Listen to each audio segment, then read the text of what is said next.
អង្គសង្ក្រាន្តសៀមរាបឆ្នាំនេះដឹងថាសប្បាយខ្លាំងតែម្ដងសួស្តីបងប្អូនទាំងអស់គ្នាថ្ងៃនេះខ្ញុំនិងបងប្អូនទាំងអស់គ្នាមកមើលការបើកកម្មវិធីអង្គសង្ក្រាន្តឆ្នាំ2025នៅមុខប្រាសាទអង្គរវត្តខេត្តសៀមរាប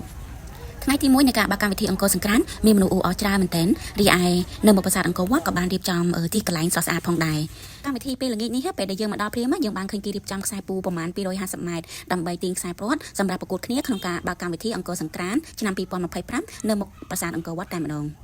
ចំណែកឯចំនួនមនុស្សដែលមកចូលរួមក្នុងការទាញខ្សែព្រ័ត្រនោះមានដល់ទៅ750នាក់ឯណោះក្នុងនោះផងដែរយើងឃើញថាពួកគាត់បានតុបតែងសម្លៀកបំពាក់បែបប្រពៃណីផ្សេងគ្នាហើយក៏មានសិល្បករសិល្បករនីមកចូលរួមលេងច្រើនផងដែរ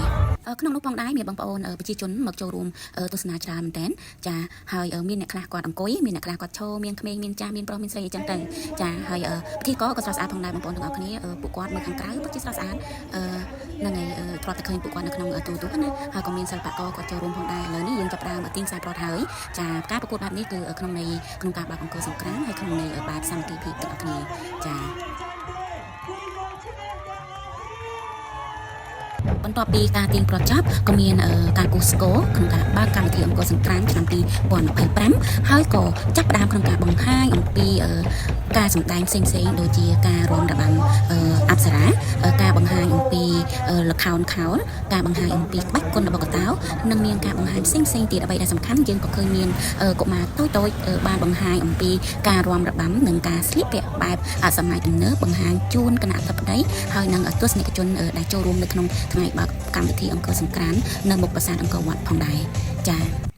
បើកន្លែងទៅមើលកន្លែងដែលគេរៀបចំវិញពិតជាស្រស់ស្អាតនិងមានច្រើនកន្លែងមែនទែនហើយអ្វីដែលសំខាន់នោះយើងបានឃើញគេរៀបចំក្អមមួយធំហើយសាញធំហើយព័ទ្ធជាមួយនឹងផ្លែឈើច្រើនចម្រុះពណ៌អីចឹងណាចាហើយក៏មានកន្លែងតំបន់ផ្សេងទៀតផងដែរក្នុងការតាំងបង្ហាញឲ្យបងប្អូនមកទស្សនាហើយនឹងក៏បានថតរូបលេងច្រើនផងដែរចាសម្រាប់ដែលបងប្អូនដែលមិនទាន់បានមកលេងក៏អាចមកលេងបានហើយកុំភ្លេចថតរូបនិងផុសចែករំលែកផ្សព្វផ្សាយពីអង្គសង្ក្រាន្តរបស់ប្រទេសកម្ពុជាឲ្យដល់ភ្ញៀវទេសចរជាតិនិងអន្តរជាតិបានឃើញនិងមកលេងនៅខេត្តសៀមរាបបន្តឲ្យបានច្រើនទាំងអស់គ្នាខ្ញុំសង្ឃឹមថាវីដេអូដែលខ្ញុំបានចែករំលែកនឹងបានទៅដល់បងប្អូនដែលមិនបានមកទស្សនាផ្ទាល់ឬក៏មិនបានមកលេងខេត្តសៀមរាបបានដឹងអំពីសកម្មភាពមួយចំនួនក្នុងថ្ងៃបើកអង្គសង្ក្រាន្តឆ្នាំ2025នៅមុខប្រាសាទអង្គរវត្តអរគុណច្រើនបងប្អូនទាំងអស់គ្នាដែលបានទស្សនាសួស្តីឆ្នាំថ្មី